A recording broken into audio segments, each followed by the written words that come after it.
What's good, y'all? Welcome back to the channel. Like, share, subscribe, comment, IG, TikTok, bottom of the video. And we're just going to hop right into it. So today we're back with another How Do We Fix video about the most interesting team.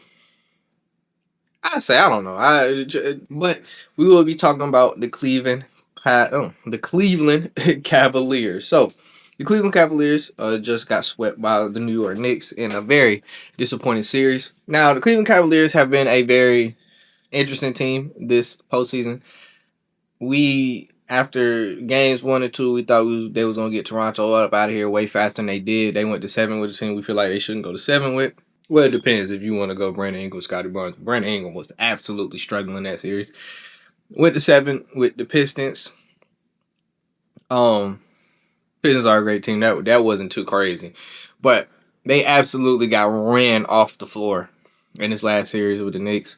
Knicks have been playing absolutely dominant basketball, but to get swept 4-0 in the fashion they did is downright embarrassing, especially after you make an offseason trade for, not offseason, but during the season trade for for James Harden, for Darius Garland, things of that sort. But I'm glad I waited a day to make this video because we got a lot of headlines out about them today.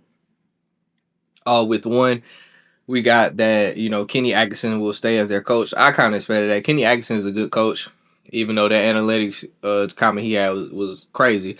But Kenny Atkinson is a good coach. So I wasn't expecting that to happen. This one was kind of more shocking to me. James Harden, they playing the same James Harden long term. Now, James Harden is currently 36. I think his birthday's in August, so he'll be 37 before the turn of next season. And from James Harden performances, one, I'm gonna get into that a little later. I think people are a little hard on James Harden, but James Harden has shown that he's not his younger self. He can't do it every night. He can't turn it on, but he has he won them some games in the Pistons series. But this series he looked absolutely awful. But none of them really look good, so that's not really saying anything. And we got another headline that LeBron wasn't taking a pay cut to come to Cleveland. I think we kind of knew that. I mean, LeBron and pay cut doesn't really go in the same sentence. Let's be honest. And I mean, it shouldn't. You're LeBron. But I was never, a lot of people have been, chanting this for a minute. I was never big on LeBron coming back home to Cleveland. I just don't see how that fits their team because I'll get in this couple minutes. But some of their issues I felt like were defensive. And if we're going to keep the two big men lineup and ask LeBron to guard on the perimeter more, I don't think that's good, especially when your backcourt is Donovan Mitchell and James Harden. I don't think that's a good recipe. So never understood the LeBron thing, and I understand why he wouldn't take a pay cut. And I think they got too much money tied up into other players for that to happen anyway. If he's deciding not to take a pay cut, so not too much on LeBron, but my rant before I got into their weaknesses in the players. A lot of people have, it's regular to kick James Harden back in for his postseason performances. And understandable. Some games he just looks downright disinterested in playing basketball.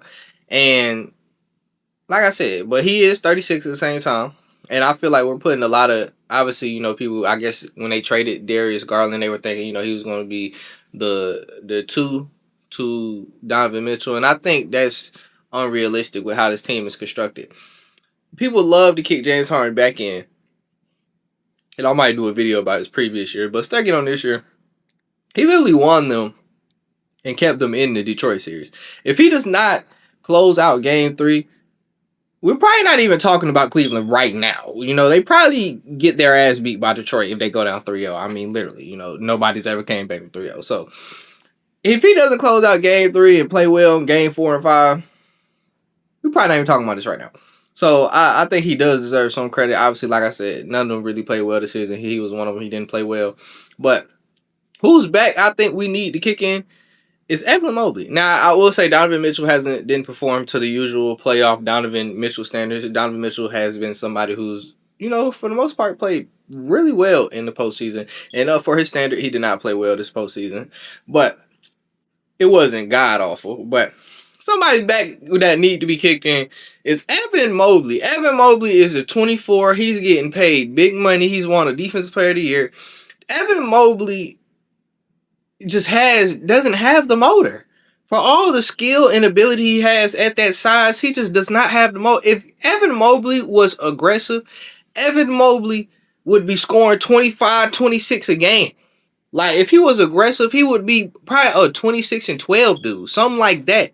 Like, he has all the ability, athleticism in the world. He has all the skill, can play on the perimeter at 7 feet, can obviously be the best defensive player in the league because he won Depoy at one point. I mean, he's not a better defender than Wemby, let's be for real, but he won Depoy at a point, and it's just like sometimes it's just like it just doesn't connect.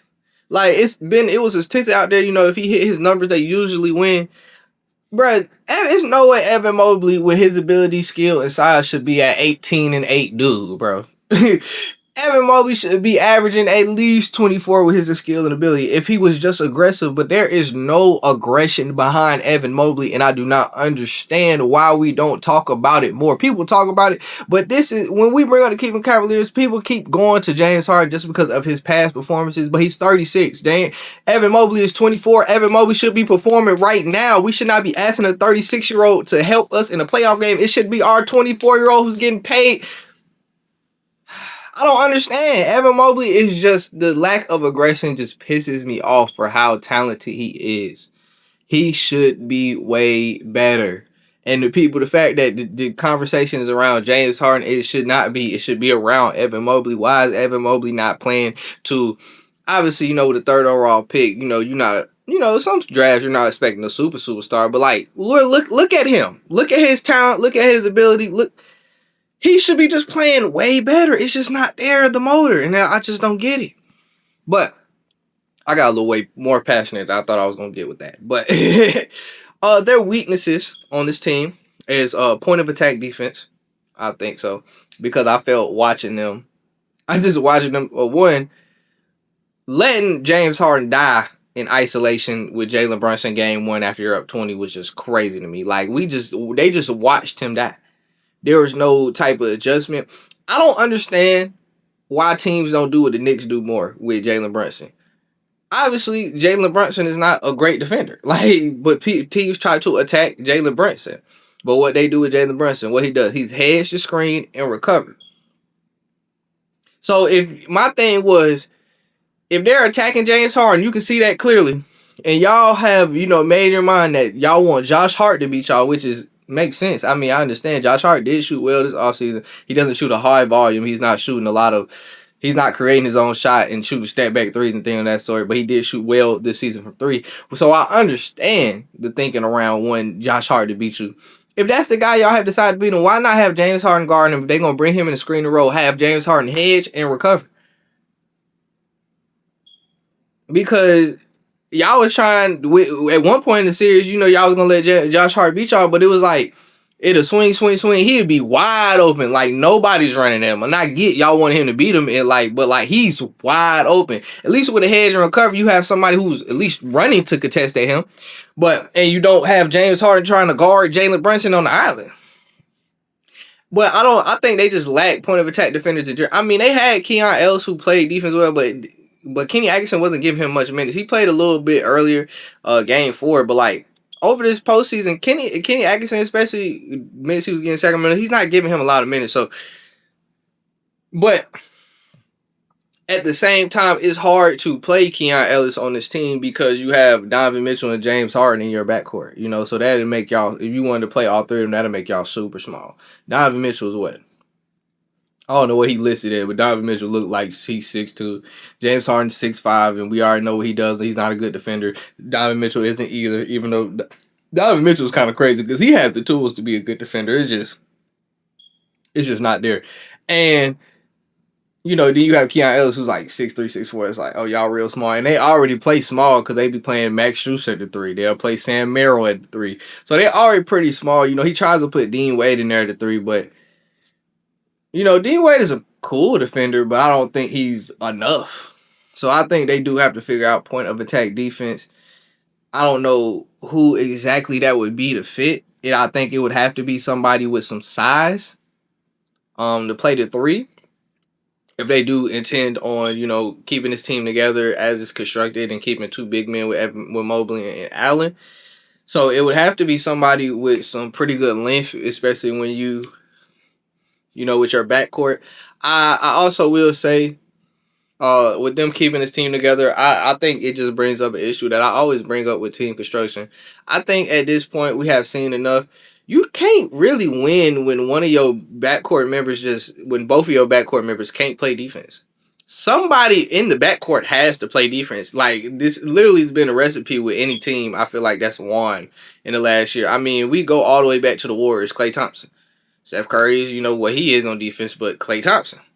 Now the only ones, okay, what I will say, I'll take that back because I just thought about the Mavericks. The thing is, Kyrie Irving is a willing defender. Kyrie Irving's not a bad defender. Now, he's not all world because he just doesn't have the tools, but he is not a bad defender. But, they balance it out with having Derrick Jones Jr. and PJ Washington, take those roles. But for the most part, all the teams I'm thinking of that won championships went deep. One of their backcourt members was playing defense, and I just don't think that's going to work for the Cavs. So Cavs have to I just think they got to get more defenders in the building, period. Now, who that might be, I don't know. We go down the list of names. Let's see who I did for that.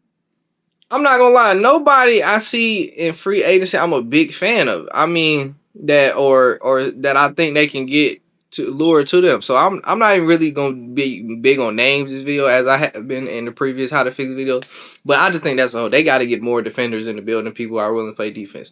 And they have to adjust with the defense. Cause watching James Harden down the island is just crazy. This kind of goes with what I was already talking about, positional size. Like I said, they play a lot of Strus and Merrill playing the three. Strus is what, 6'5", so you got 6'2", 6'5", 6'5", and then you're great. The size is great 4 or 5, but that 1 through 3 size is not good. They don't have great positional size when it comes to the 1 through the 3, and I think that's something they do need to improve because when you have a team like the Knicks who are, okay, so you're cool 4 and 5 because they started Towns and OG and Novi, but you got Hard, Bridges, you got now Jalen Small, but like you're kind of losing the size battle, everything like 2 and 3, and you're doing that with multiple teams. I mean, you're definitely losing it with Detroit. Detroit's playing 6'8". Who they starting at 2? Jesus Christ. They was playing Cater, Sir, Tobias, Duran. I'm blanking on who they were starting at 2, but they're losing the size battle basically besides the 4 against Detroit. So I think they have to get more positional size. The only positional great size they have is literally Evan Mobley because he's playing power forward. And if they decide to switch the team up and make Evan Mobley a full-time center, that's even worse. So unless they're just going to play Dean Wade at the 4, I guess. But I just don't think Dean Wade offers enough to the basketball team. So, and this is these problems all kind of flowing together. They don't have a lot of lineup versatility. Like, you don't, you see it from time to time, but I feel like they could play more minutes with Evan Mobley at the 5. They can kind of I feel like they should use the Evan Mobley at the 5 in the same way that Lakers team used Anthony Davis at the 5 as like team that won the championship because they started trying to play him full-time center. I thought that was a terrible idea. But they the way that LA Lakers championship team used Anthony Davis at the 5, they kind of used it as a switch, a juggernaut. When they put Anthony Davis at the 5 as a small ball center, it just made them defensively. It just made them just a different team. And I think that's how they should try to use Evan Mobley if they do plan to do that. So you keep him at the 4. Let him, have matchup advantages with most teams just because of his size. Hopefully he gets aggressive with these matchup advantages one day. And use him at the 5 in spur moments, to just switch it up. So that's why I think, and that's also a thing. I don't think, if they don't really have the size 1 through 4 if they were to do Evan Mobley. So that's why I think this is positional size, lineup versatility. I think that's all, kind of playing together. And I think that's our weakness for the team.